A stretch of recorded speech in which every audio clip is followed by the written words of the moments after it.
Hello and welcome to another episode of Adrian is Still Running His Mouth. Today we're going to... hold on. I've just been informed that the United States government is prepared to offer some assistance during this time. They're willing to give us 250,000 Chuck E. Cheese tokens during the duration of this pandemic. I'll bring you more information on that after this short break. Give me your, because it seems like you are through with it. Oh, so y'all thought I was playing when I said that I served fake ass Don Lemon. I was giving you all types of news reporter in the beginning of this video, and that's just gonna have to be that on that. If you want to hear me speak even more, make sure that you check out patreon.com/AdrianExpression. I just put up the latest episode of the Expression podcast over there on Tuesday. Also, I wrote a little piece up there that explains why the holiday season is kind of weird for me. And I think a lot of other people can relate, especially if you have like interesting family dynamics or anything like that. So yeah, go ahead and check it out. Something that we're all going to be checking out is House of the Dragon. The girls, if you're not a nerd, you're just gonna have to bear with me for a moment. Not gonna talk about it for too long, but the girls put up this poster saying that, hey, guess what? You can expect House of the Dragon in 2022. I already knew that this was happening, but I just love the fact that House Targaryen keeps winning.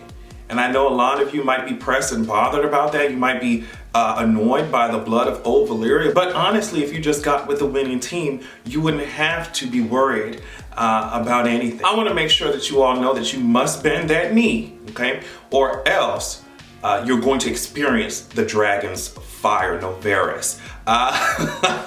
But as you know, I'm not going to go over all the casting and shit. They have done casting. Production is going to begin in 2021. And George R. R. Martin is executive producer, so we don't have anything to worry about with Dumb and Dumber. The things that we had to worry about with Dumb and Dumber, the shitty ass writing, we don't have to worry about that. So I think this casting is really interesting, but I'm just gonna wait and let them sell it to me, okay? Because anyway, next topic. If you're watching this in a work environment, this is your warning to turn it down. Turn this video down right now. If you're watching this, I don't understand why you'd be watching me in a work environment with no headphones on, mama.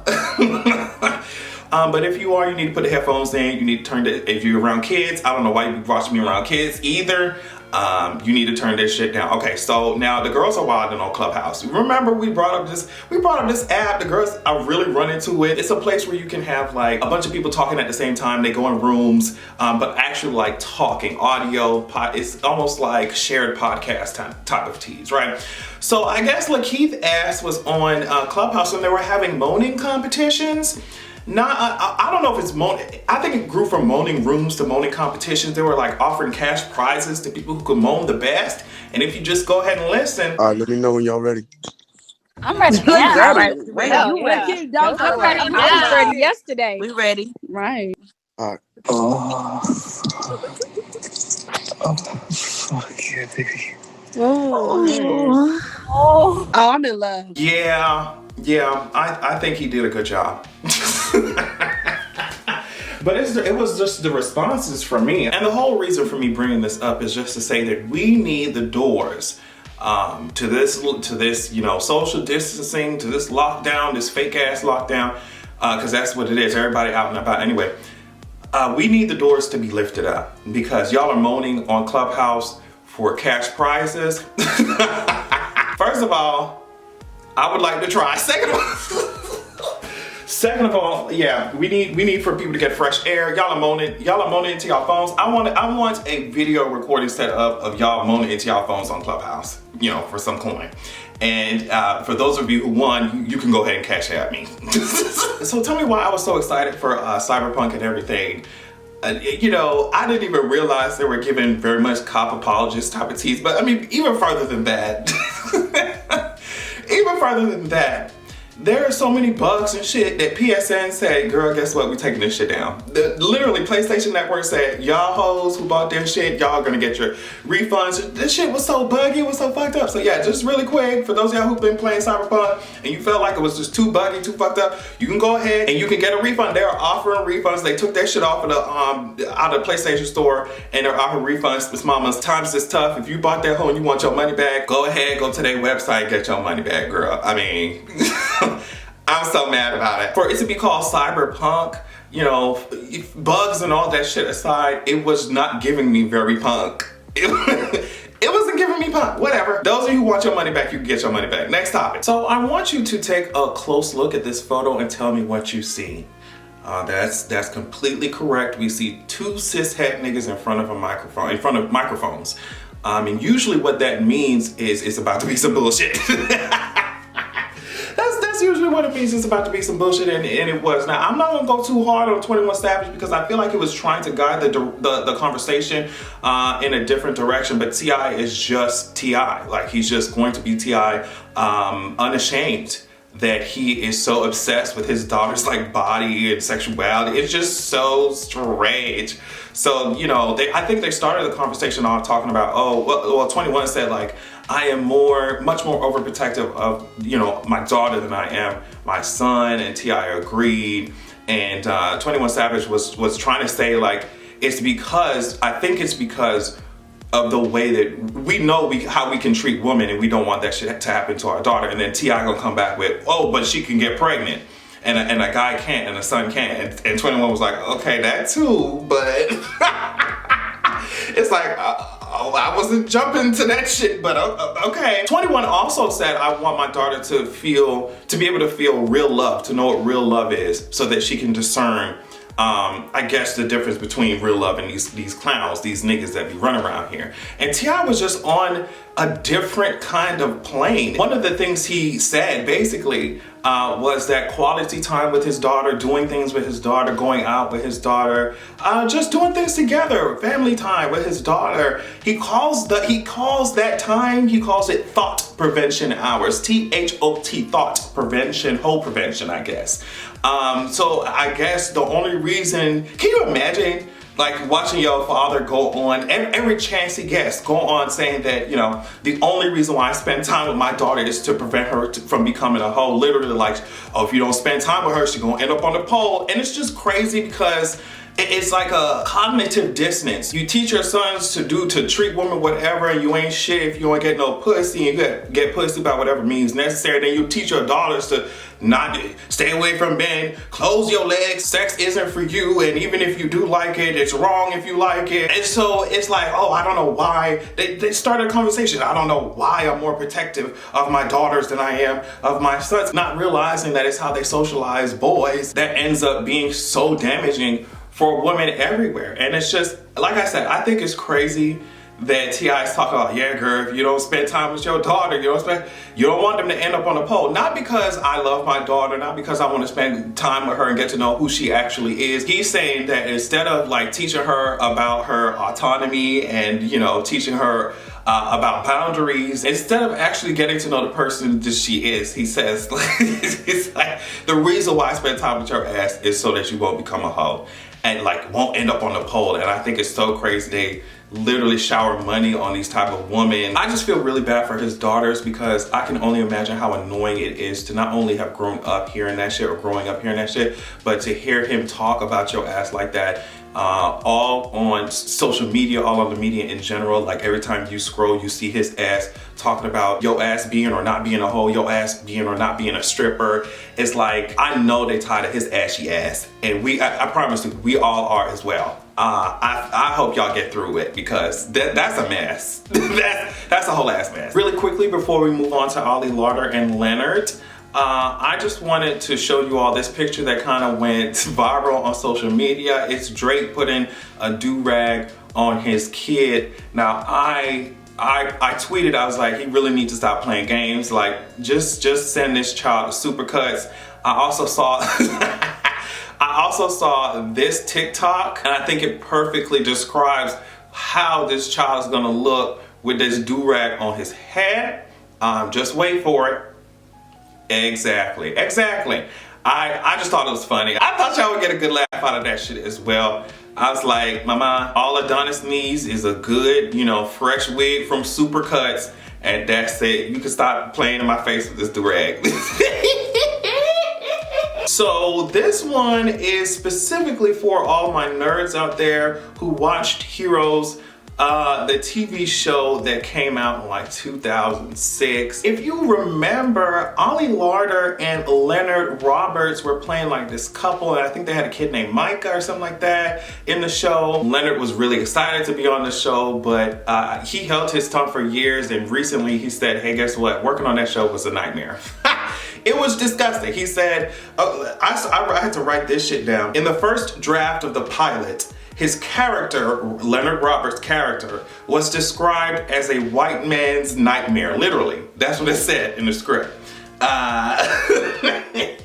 have to keep in mind the time period. It was like early 2006, 2000s and onward, right? So the conversation and the climate now definitely was not the same before. So they were allowed to get away with even more than they already do right now. So he just talked about how uncomfortable it was working in that environment where whiteness was the ideal and everything else was discarded. They like killed his character off after Miss Ali Larter was over here, giving microaggressions, type of tease. It's a very long ass story. I suggest you check that shit out. When you're a nigga in a space and it seems like you are overstepping by simply existing, and that's exactly the vibes that was given off. I remember, I guess they were doing like photo shoots and covers with all the cast members, and I guess because they're like an item in the show, and I guess they were on some cover or they're on some merchandise, and Ali Larter was coming up to him saying like, oh, they're saying that ours is selling the least amount. And so he said that he took that as like, you're fucking up my brand, Blackie. Okay, he didn't say it like that, but that's kind of how it was. That's how he implied it in the piece that he wrote. And of course, Ali Larter had to respond to all of this. Now, keep in mind that Miss Ali Larter was also in Obsessed.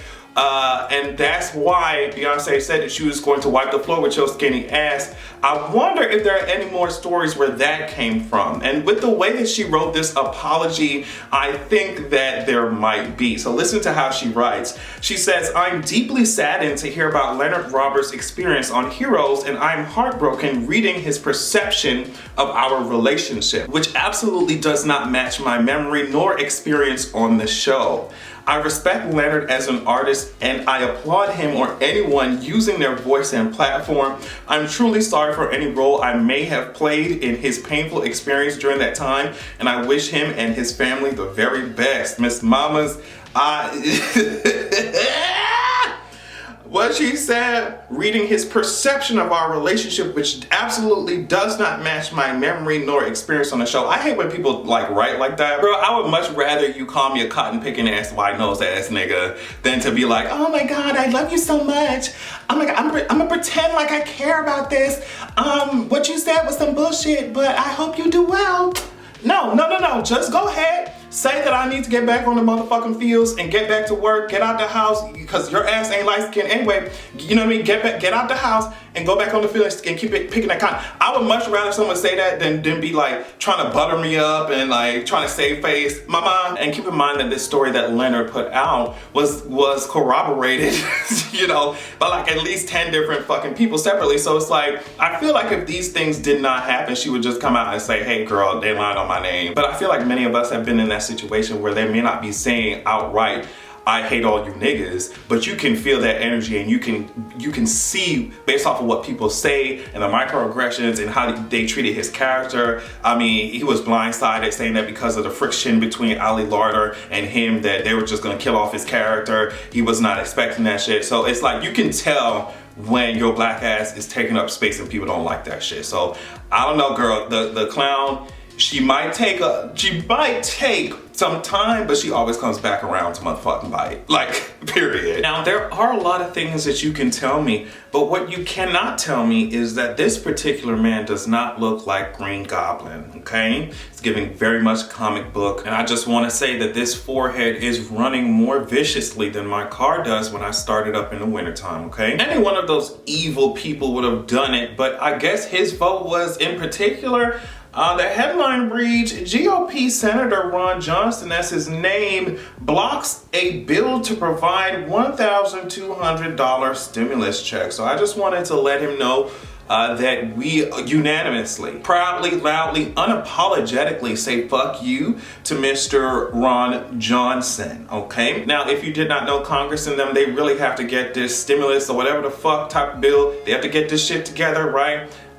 Today, I think, was the deadline for them to get some shit through, otherwise the government shuts down. So I don't know what the fuck they done did as of when I'm recording this video, but the last time I saw Mitch mix between Turtle and Rooster ass McConnell, he said, and I thought I was watching politics, but I guess it turned out to be National Geographic. I guess he was talking about trying to find a space, like a 2-day space for them to try and get this shit together, even though the deadline was Friday. So yeah, the talk of the day, or the talk of this week, has been the proposed $600 stimulus checks that are in there. And I saw someone say that rich people think that non-fucking rich people see $600 as a lot of goddamn money, and it's just like, I want to give these politicians nothing but $600 and try to get them to pay rent in a major fucking city and see how nothing else, none of their, the possessions that they had previously, none of the rest of their money. I want to give them $600, tell them I want them to pay rent all in 1 month,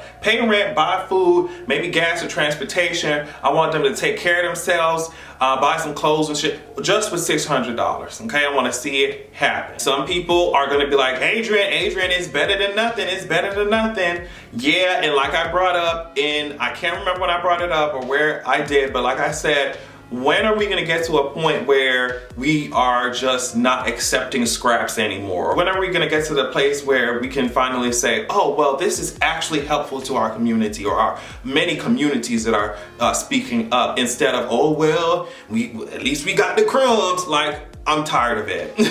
Over it. So yeah, on that note, I hope you all have an amazing weekend. I feel like this video was all over the place. I'm sorry, I hope you enjoyed it. Make sure that you stay safe, and also make sure that you have a good goddamn evening.